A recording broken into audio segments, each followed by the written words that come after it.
तमिलनाडु के मुख्यमंत्री MK. Stalin के बेटे और राज्य सरकार में मंत्री उदयनिधि स्टालिन ने सनातन धर्म पर टिप्पणी की थी, जिसपे विवाद खड़ा हो गया था।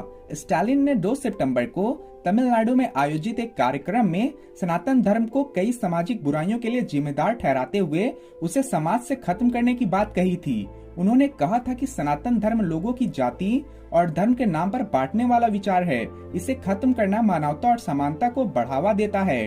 और उन्होंने ये भी कहा था कि जिस तरह हम मच्छर, डेंगू, मलेरिया और कोरोना को खत्म करते हैं, उसी तरह सिर्फ सनातन धर्म का विरोध करना ही काफी नहीं है।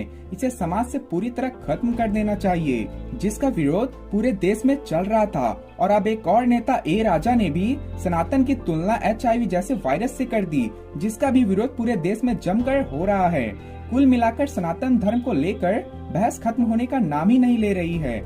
लेकिन क्या आप जानते हैं कि सनातन का असली मतलब क्या है और इसकी उत्पत्ति कब और कैसे हुई थी? अगर नहीं तो चलिए जानते हैं आज के इस वीडियो में। For the eradication of Sanatana Dharma like dengue and malaria, an FIR has been registered in Uttar Pradesh's Rampur against the Tamil Nadu minister for his statement that has triggered a huge political and cultural war within Tamil Nadu and outside. Well, the FIR सनातन धर्म को हिंदू धर्म या वैदिक धर्म के नाम से भी जाना जाता है। इसे दुनिया के सबसे प्राचीनतम धर्म के तौर पर भी जाना जाता है। भारत की सिंधु घाटी सभ्यता, जिसे इंडस वैली सिविलाइजेशन भी कहा जाता है, उसमें सनातन धर्म के कई चिन्ह मिलते हैं।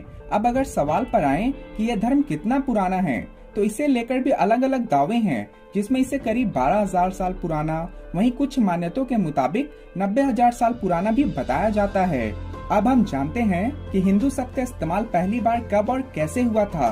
तो जब तुर्क और ईरानी लोग भारत आए थे, तो उन्होंने सिंधु घाटी से प्रवेश किया था। सिंधु एक संस्कृत नाम है और उनकी भाषा में सा शब्द न होने के कारण वह सिंधु का उच्चारण नहीं कर पाए, इसलिए उन्होंने सिंधु शब्द को हिंदू कहना शुरू कर दिया। इस तरह से सिंधु का नाम हिंदू हो गया। उन्होंने यहाँ रहने वाले लोगों को हिंदू कहना शुरू कर दिया और यहीं से हिंदी शब्द आया। और मैं आपको बता दूं कि इस तरह के बयान देना साउथ के नेताओं के लिए कोई नई बात नहीं है। वो अक्सर ऐसा करते रहते हैं। और आप इन सब के बारे में क्या सोचते हैं? क्या लगातार इस तरह के बयान देना सही है? नीचे कमेंट करके हमें जरूर बताएं।